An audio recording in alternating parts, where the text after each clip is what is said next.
ओम उमा महेश्वराय नमः। आप सभी का हमारे YouTube चैनल पर हार्दिक स्वागत है। शिव महापुराण कथा श्री रुद्र संहिता द्वितीय खंड में आज सुने 21वां अध्याय शिव सती विहार।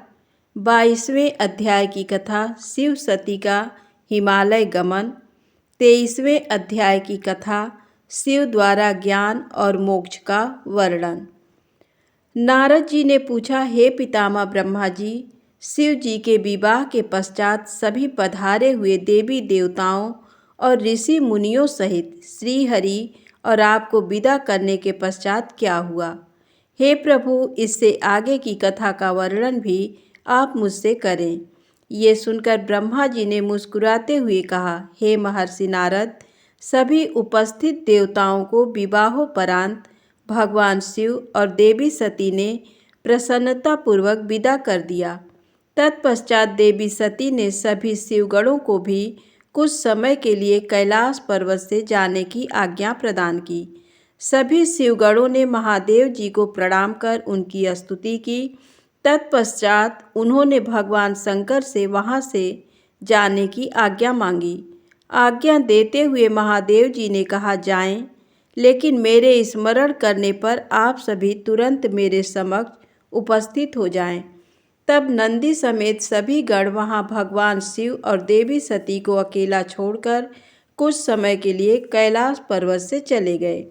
अब कैलाश पर्वत पर भगवान शिव सती के साथ अकेले थे। देवी सती भगवान शिव को पति रूप में प्राप्त कर बहुत खुश थीं। बहुत कठिन तप के उपरांत ही उन्हें भगवान शिव का सानिध्य मिल पाया था। ये सोचकर वह बहुत रोमांचित थीं। उधर देवी सती के अनुपम सौंदर्य को देखकर शिव जी भी मोहित हो चुके थे। वे भी देवी सती का साथ पाकर अपने को धन्य समझ रहे थे। एकांत पाकर शिव जी अपनी पत्नी सती के साथ कैलाश पर्वत के शिखर पर रमण करने लगे। कैलाश पर्वत पर श्री शिव और दक्ष कन्या सती के विविध विहारों का विस्तार से वर्णन करने के बाद ब्रह्मा जी ने कहा, नारद, एक दिन की बात है कि देवी सती भगवान शिव को प्रेम पूर्वक प्रणाम करके दोनों हाथ जोड़कर खड़ी हो गईं। उन्हें चुपचाप खड़े देखकर भगवान शिव समझ गए कि देवी सती के मन में कुछ बात अवश्य है जिसे वह कहना चाह रही हैं। तब उन्होंने मुस्कुराकर देवी सती से पूछा कि हे प्राणवत्सला, कहिए आप क्या कहना चाहती हैं? ये सुनकर देवी सती बोली, हे भगवान, वर्षा ऋतु आ गई है। चारों ओर का वातावरण सुंदर व मनोहारी हो गया है। हे देवाधिदेव, मैं चाहती हूँ कि कुछ समय हम कैलाश पर्वत से दूर पृथ्वी पर या हिमालय पर्वत पर जाकर रहें। वर्षा काल के लिए हम किसी योग्य स्थान पर चले जाएं और कुछ समय वहीं निवास करें। देवी सती की ये प्रार्थना सुनकर भगवान शिव हंसने लगे। हंसते हुए ही उन्होंने अपनी पत्नी सती से कहा कि प्रिय, जहाँ पर मैं निवास करता हूँ वहाँ पर मेरी इच्छा के विरुद्ध कोई भी आ जा नहीं सकता है। मेघ भी मेरी आज्ञा के बिना कैलाश पर्वत की ओर कभी नहीं आएंगे। वर्षा काल में भी मेघ सिर्फ नीचे की ओर ही घूमकर चले जाएंगे। हे प्रिय, तुम्हारी इच्छा के विरुद्ध कोई भी तुम्हें परेशान नहीं कर सकता। फिर भी यदि आप चाहती हैं तो हम हिमालय पर्वत पर चलते हैं। तत्पश्चात भगवान शिव अपनी पत्नी सती के साथ हिमालय पर चले गए। कुछ समय वहां प्रसन्नतापूर्वक विहार करने के पश्चात वे पुनः अपने निवास पर लौट आए। ब्रह्मा जी बोले, हे महर्षि नारद, भगवान शिव और सती के हिमालय से वापस आने के पश्चात वे पुनः पहले की तरह कैलाश पर्वत पर अपना निवास करने लगे। एक दिन देवी सती ने भगवान शिव को भक्तिभाव से नमस्कार किया और कहने लगी, हे देवाधिदेव महादेव, कल्याण सागर, आप सभी की रक्षा करते हैं। हे भगवान, मुझ पर भी अपनी कृपा दृष्टि कीजिए। प्रभु, आप परम पुरुष और सबके स्वामी हैं। आप रजोगुण, तमोगुण और सत्व गुण से दूर हैं। आपको पति रूप में पाकर मेरा जन्म सफल हो गया। हे करुणानिधान, आपने मुझे हर प्रकार का सुख दिया है तथा मेरी हर इच्छा को पूरा किया है, परंतु अब मेरा मन तत्वों को खोज करता है। मैं उस परम तत्व का ज्ञान प्राप्त करना चाहती हूँ जो सभी को सुख प्रदान करने वाला है, जिसे पाकर जीव संसार के दुखों और मोह माया से मुक्त हो जाता है और उसका उद्धार हो जाता है। प्रभु, मुझ पर कृपा कर आप मेरा ज्ञानवर्धन करें। ब्रह्मा जी बोले, मुने, इस प्रकार आदि शक्ति देवी सती ने जीवों के उद्धार के लिए भगवान शिव से प्रश्न किया। उस प्रश्न को सुनकर महान योगी, सबके स्वामी भगवान शिव प्रसन्नता पूर्वक बोले, हे देवी, हे दक्ष नंदिनी, मैं तुम्हें उस अमृतमयी कथा को सुनाता हूँ जिसे सुनकर मनुष्य संसार के बंधनों से मुक्त हो जाता है।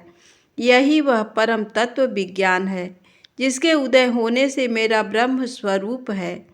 ज्ञान प्राप्त करने पर उस विज्ञानी पुरुष की बुद्धि शुद्ध हो जाती है। उस विज्ञान की माता मेरी भक्ति है। ये भोग और मोक्ष रूप को प्रदान करती है। भक्ति और ज्ञान सदा सुख प्रदान करता है। भक्ति के बिना ज्ञान और ज्ञान के बिना भक्ति की प्राप्ति नहीं होती है। हे देवी, मैं सदा अपने भक्तों के अधीन हूँ। भक्ति दो प्रकार की होती है, सगुण और निर्गुण। शास्त्रों से प्रेरित और हृदय के सहज प्रेम से प्रेरित भक्ति श्रेष्ठ होती है, परंतु किसी वस्तु की कामना स्वरूप की गई भक्ति निम्न कोटि की होती है। हे प्रिय मुनियों ने सगुण और निर्गुण नामक दोनों भक्तियों के 9 भेद बताए हैं। श्रवण, कीर्तन, स्मरण, सेवन, दास्य, अर्चन, बंधन, सख्य और आत्मसमर्पण ही भक्ति के अंग माने जाते हैं। जो एक स्थान पर स्थिरता पूर्वक बैठकर तन मन को एकाग्र चित्त करके मेरी कथा और कीर्तन को प्रतिदिन सुनता है, इसे श्रवण कहा जाता है। जो अपने हृदय में मेरे दिव्य जन्म कर्मों का चिंतन करता है और उसका अपनी वाणी से उच्चारण करता है, इसे भजन रूप में गाना ही कीर्तन कहा जाता है। मेरे स्वरूप को नित्य अपने आसपास हर वस्तु में तलाश कर मुझे सर्वत्र व्यापक मानना तथा सदैव मेरा चिंतन करना ही स्मरण है। सूर्य निकलने से लेकर रात्रि तक हृदय और इंद्रियों से निरंतर मेरी सेवा करना ही सेवन कहा जाता है। स्वयं को प्रभु का किंकर समझकर अपने हृदयामृत के भोग से भगवान का स्मरण दास्य कहा जाता है। अपने धन और वैभव के अनुसार 16 उपचारों के द्वारा मनुष्य द्वारा की गई मेरी पूजा अर्चन कहलाती है। मन, ध्यान और वाणी से मंत्रों का उच्चारण करते हुए इष्ट देव को नमस्कार करना बंदन कहा जाता है। ईश्वर द्वारा किए गए फैसले को अपना हित समझकर उसे सदैव मंगल मानना ही सख्य है।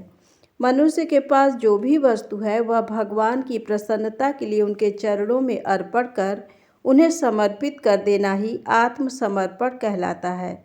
भक्ति के ये 9 अंग भोग और मोक्ष प्रदान करने वाले हैं। ये सभी ज्ञान के साधन मुझे प्रिय हैं। मेरी सांगोपांग भक्ति ज्ञान और वैराग्य को जन्म देती है। इससे सभी अभीष्ट फलों की प्राप्ति होती है। मुझे मेरे भक्त बहुत प्यारे हैं। तीनों लोकों और चारों युगों में भक्ति के समान दूसरा कोई भी सुखदायक मार्ग नहीं है। कलयुग में जब ज्ञान और वैराग्य का ह्रास हो जाएगा, तब भी भक्ति ही शुभ फल प्रदान करने वाली होगी। मैं सदा ही अपने भक्तों के बस में रहता हूँ।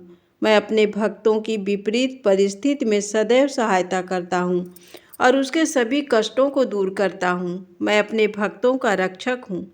ब्रह्मा जी बोले, नारद देवी सती को भक्त और भक्ति का महत्व सुनकर बहुत प्रसन्नता हुई। उन्होंने भगवान शिव को प्रणाम किया और पुनः शास्त्रों के बारे में पूछा। वे ये जानना चाहती थी कि सभी जीवों का उद्धार करने वाला, उन्हें सुख प्रदान करने वाला, सभी साधनों का प्रतिपादक शास्त्र कौन सा है। वे ऐसे शास्त्र का महात्म्य सुनना चाहती थी। सती का प्रश्न सुनकर शिव जी ने प्रसन्नतापूर्वक सब शास्त्रों के विषय में देवी सती को बताया।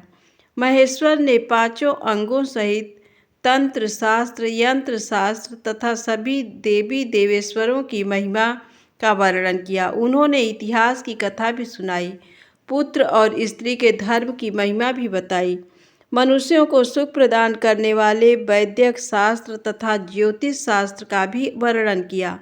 भगवान शिव ने भक्तों का महात्म और राजधर्म भी बताया। इसी प्रकार भगवान शिव ने सती को उनके पूछे सभी प्रश्नों का उत्तर देते हुए सभी कथाएं सुनाई। धन्यवाद।